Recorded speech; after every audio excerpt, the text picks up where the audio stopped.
Hello, everyone, and welcome to the show. I hope you're all doing well. Um, Today, I am brought here by a question that I've really been asking myself lately. Something that is really come into my mind and my heart in like a really full way as I traverse life at this point in time. Uh, So that is ultimately what we're all doing is traversing life in its multitudes and all that. I apologize in advance if you can hear a fan. It is 110 degrees here in Portland. I'm in Portland and it is like 110 degrees. So I am running fans. We are on the West Coast. There are no central ACs up north because it usually doesn't get too hot. So yeah, but anyhow, the question I have been hearing over and over throughout the day is what would love do? And I know it's such a simple question. I remember being a younger person in the Christian community and people saying, what would Jesus do? And that was a very common platitude on how to live your life better. What would Jesus do? And while I think it was all well intended of like, what would Jesus do? I think like the deeper and more pertinent question, really, what they were really saying was, what would love do? LOVE, love. What would love do? How are your actions, your thoughts, the words you speak, the intentions you have on others, how would that change if you decided to move with love in your heart? And I say this because so often many of us aren't moving with love in our heart, right? We're moving with fear based reactions. We're moving from leftover traumas from certain points in our childhood or even young adulthood. We're moving from the understandings that other people have told us that things are supposed to be a certain way and perhaps they aren't, right? So we're moving in a lot of different directions through a lot of different spaces that aren't necessarily centered around love. And around the time, sometime pre 2020, I wrote this poem that love is an open palm. And I'm going to circle around to what I mean by that because oftentimes we mistake love, right? If someone says, I love you, oftentimes we think, okay, now what do you want? Right? Because we have been conditioned to believe love is somehow a euphemism or a stand in for a trade, right? We're not usually like, I love you, open ended, that's it. It's usually, I love you, now I need you to do these things for me so that I can continue to love you, right? It's usually super conditional, our love. And the way we think about love is conditional. So even the question, what would love do, could often be construed to be a condition. If you do this, I'll do that because I love you. Because I love you, I need you to settle down with me and have children because that's what love means. Well, I mean, does it? You see, I think these particular ideas make us uncomfortable because they are deeply ingrained in our society to control. And I say this to say There was a point in time, where I was working with, youths. I was working with some youths, and these youths had been trafficked. They had been sex trafficked and things like that, right? And I had said something to the effect of, I don't think it's wrong to tell these kids that they are loved, that we love them, and that we're here supporting them. And they don't have to do anything to receive that love. They don't have to act a certain way, that they can just be here and we're going to support them.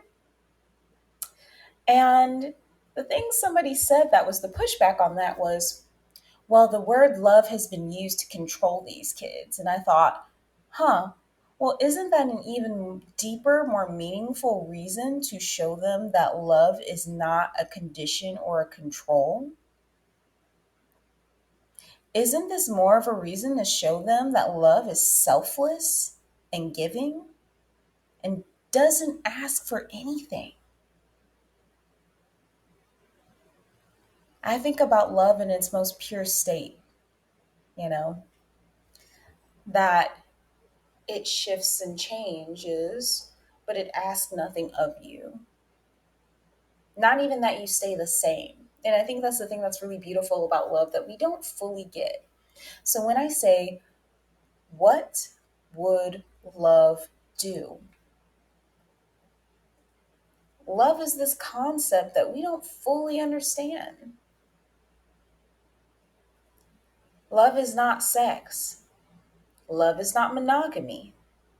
Love is not marriage. Love is not control. Love is not dominance. Love is not trades. But so many of us live in this transactional reality. And it's like, I love you, and that is it. How many of us can say that?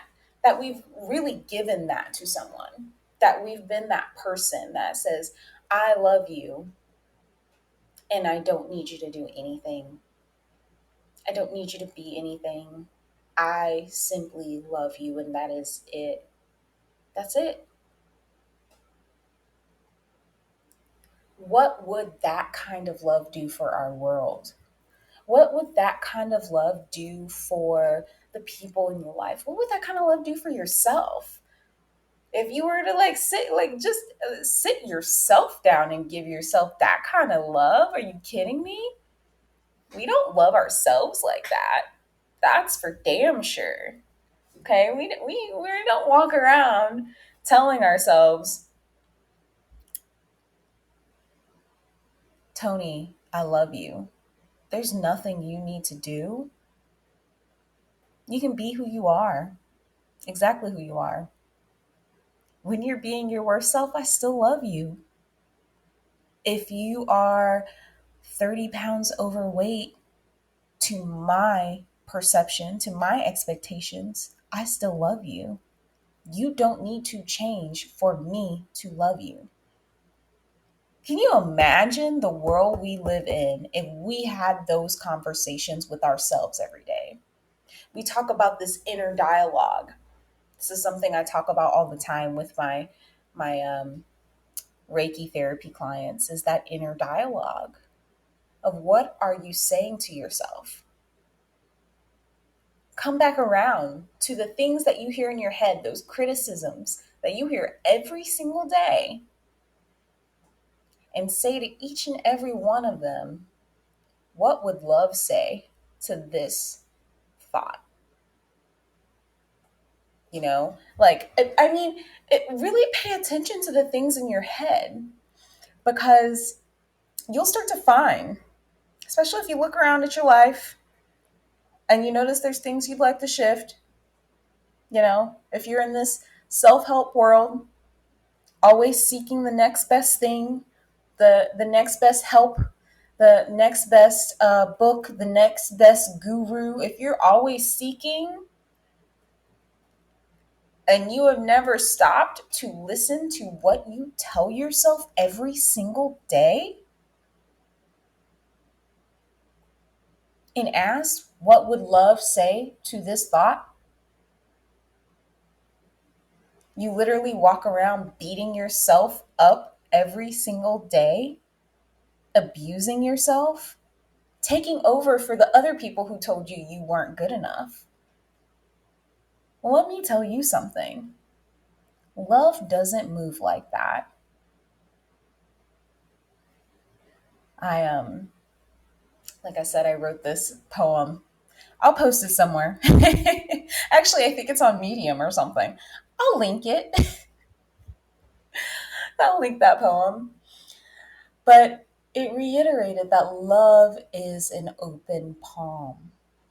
And what I meant by that, and the best way that I could describe it, is that love is,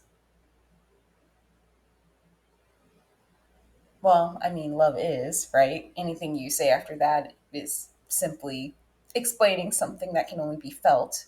But I'll try.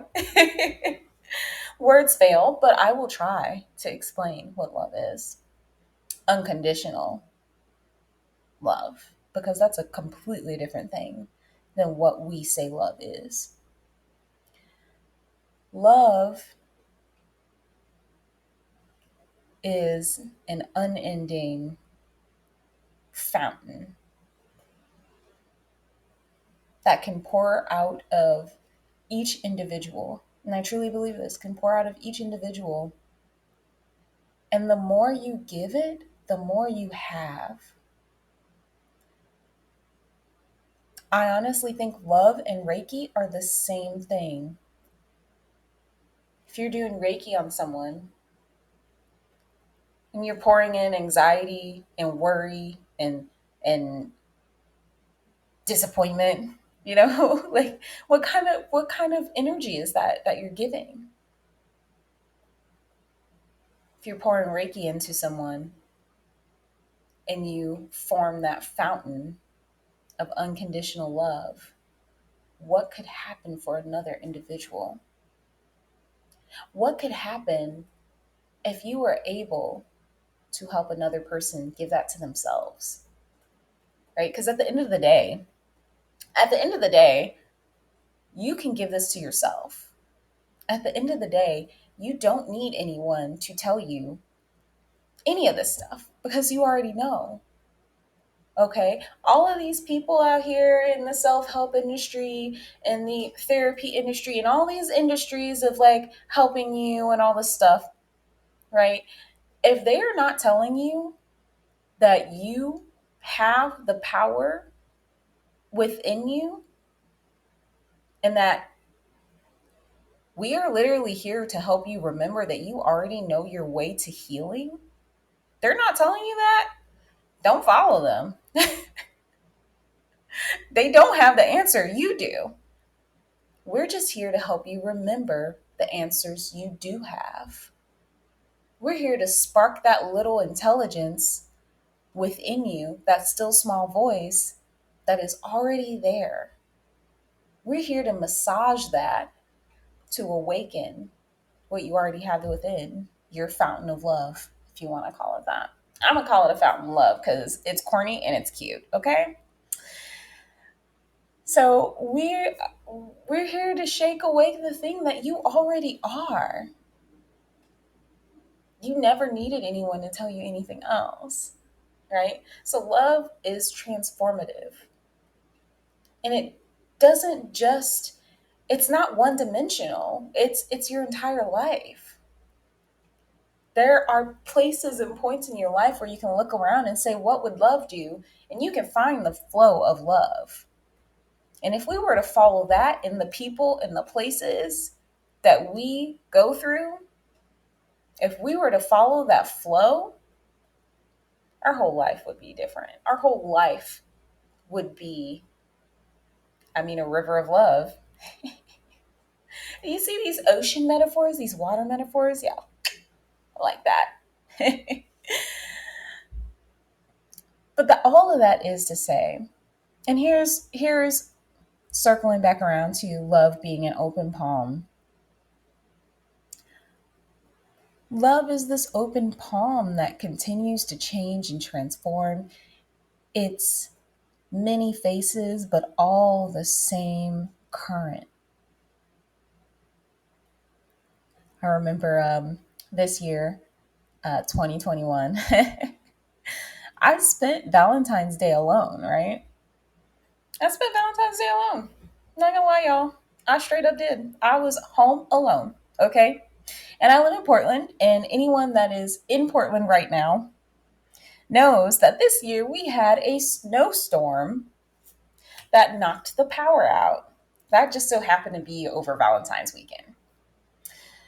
So I am home alone, newly single, on Valentine's Day, and the power just went out.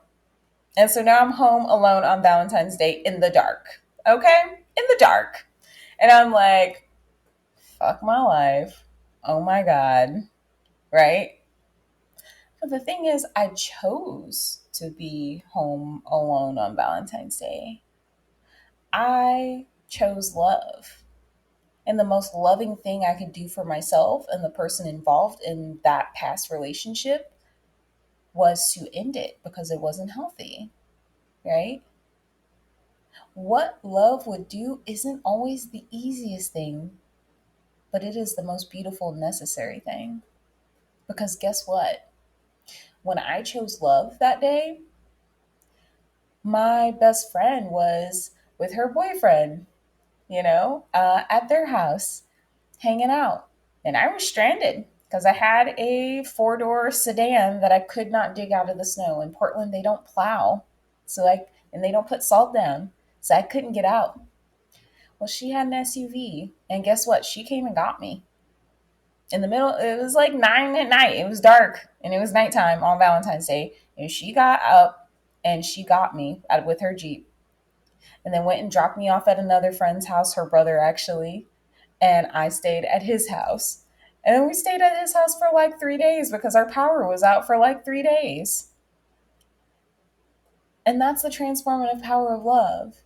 It's like, yeah, this one source maybe wasn't the place to get what I needed from it. But by being where I was able to see the people in my life who really loved me. And they were able to come in for me in a time when I needed it. I needed to see what that was. I needed to see what it was to be supported when it wasn't convenient.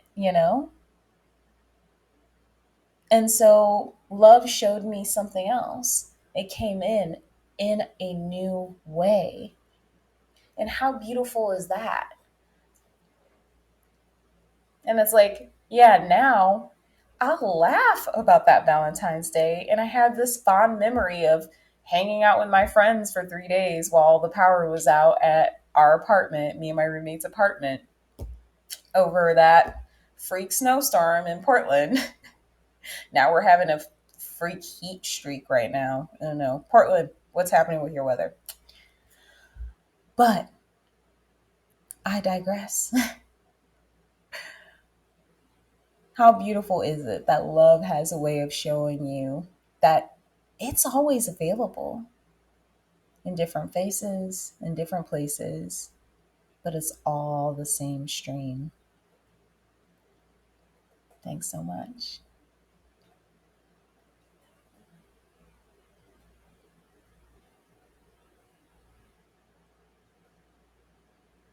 Yeah. Stop.